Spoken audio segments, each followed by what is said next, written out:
Hello, Oilers fans. Austin here with a news update regarding some of the injuries on the Edmonton Oilers, including Calvin Pickard and Mattias Ekholm.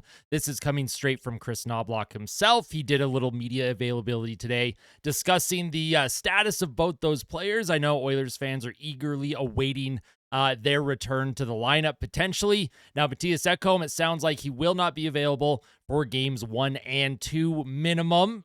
He could return at some point in this series for Edmonton, depending whether they play Dallas or Winnipeg in the conference final. But it does sound like Mattias Ekholm, he's skating and he is nearing a return, but he's still a little ways away from returning into action. He will not play in games 1 or 2.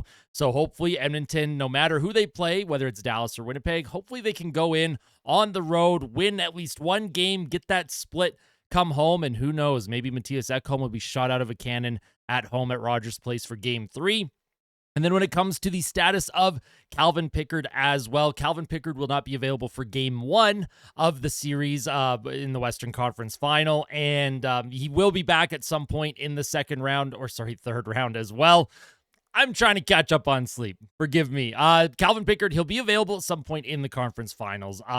We don't know exactly when that is going to happen, but he will be available at some point. It will be Stuart Skinner's crease for now, and Stuart Skinner has obviously earned that right to keep that crease after a really poor game 3, in my opinion. He has shut all of the haters up. He has made a lot of fans like myself eat crow and apologize to him, and as long as he continues to stay focused, stay calm, collected in that crease, and look really solid and give the team a chance to win, I don't care who's in net for Edmonton. As long as they have a chance to win, and right now they have 2 goalies that give them that, and that is most important.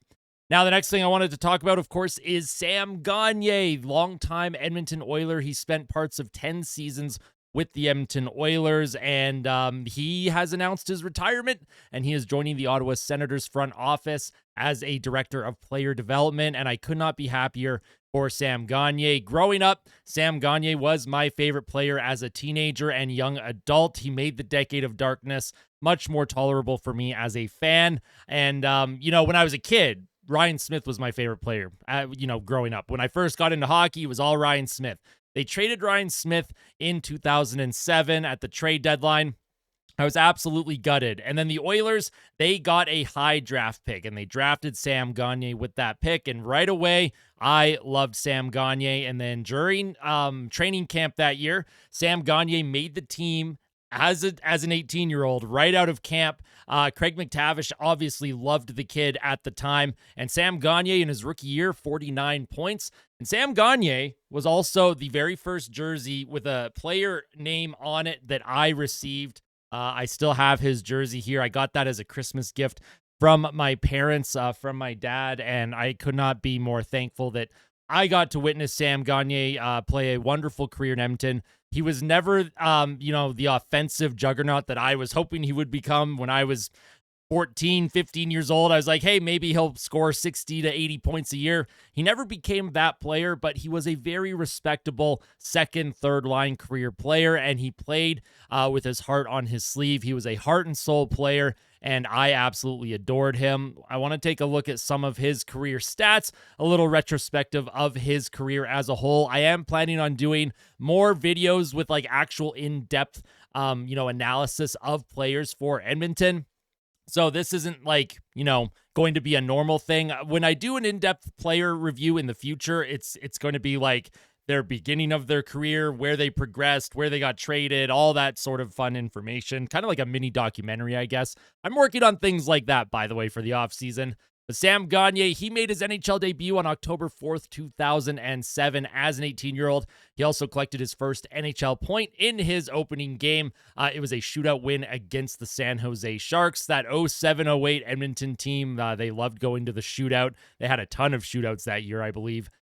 Sam Gagner's career with the Oilers, he ended up finishing with 570 games played as an Oiler. He scored 116 goals, 211 assists, 327 points. He was a very effective forward for Edmonton, played on the power play, a little bit of special teams penalty kill, not always, but he was a killer sometimes. They tried to utilize his, I guess you could say, face-offs and kind of two-way play. But Sam Gagner was never known as like a super defensively responsible player. But he, as his career progressed, he had to kind of, rewire what type of player that he was. He was seen as an offensive player for Edmonton, but when he left the Oilers, he had to kind of reshape his game. And in Philadelphia, he kind of became, or I guess Columbus, I should say, he became a power play specialist for the Columbus Blue Jackets in 16-17. But his NHL career as a whole, he played over 1,000 games in his career, which is absolutely nothing to sniff at. He had a very good long career, much longer than most players who make the NHL. He finished with 197 goals, 332 assists, 529 points. His 82 game average as a player, he averaged 15 goals a season, 26 assists per season, and 41 points per season. And of course, on February 2nd, 2012 versus the Chicago Blackhawks, that was his famous 4 goals, 4 assists, 8-point night for Edmonton. He is the only player to have had an 8-point night since that night. No player has had 8 points in a game since Gagner. And for Sam Gagner, he is one of only 3 Oilers to ever accomplish that feat. He joined Paul Coffey and Wayne Gretzky with that record, and I will forever remember that as a highlight of the Decade of Darkness. That is personally like the high of the Decade of Darkness for me, other than the day Edmonton won the draft lottery to get the rights to select Connor McDavid first overall. But that 8-point night specifically, and I'm planning on doing a full deep dive into that game and, everything that led up to it. A lot of fans, if you're tuning in, if you're kind of newer or maybe haven't been around as long, there was a lot of trade talks, a lot of trade speculation with Sam Gagner before he ended up putting up that 8-point game. He was involved in a lot of trade rumors. There was a lot of fans that were they thought at that point in his career he should be producing more, especially next to the likes of Taylor Hall and Ryan Nugent-Hopkins, Jordan Eberle. I think a lot of fans were getting a little antsy that Sam Gagner never really broke out as this offensive star.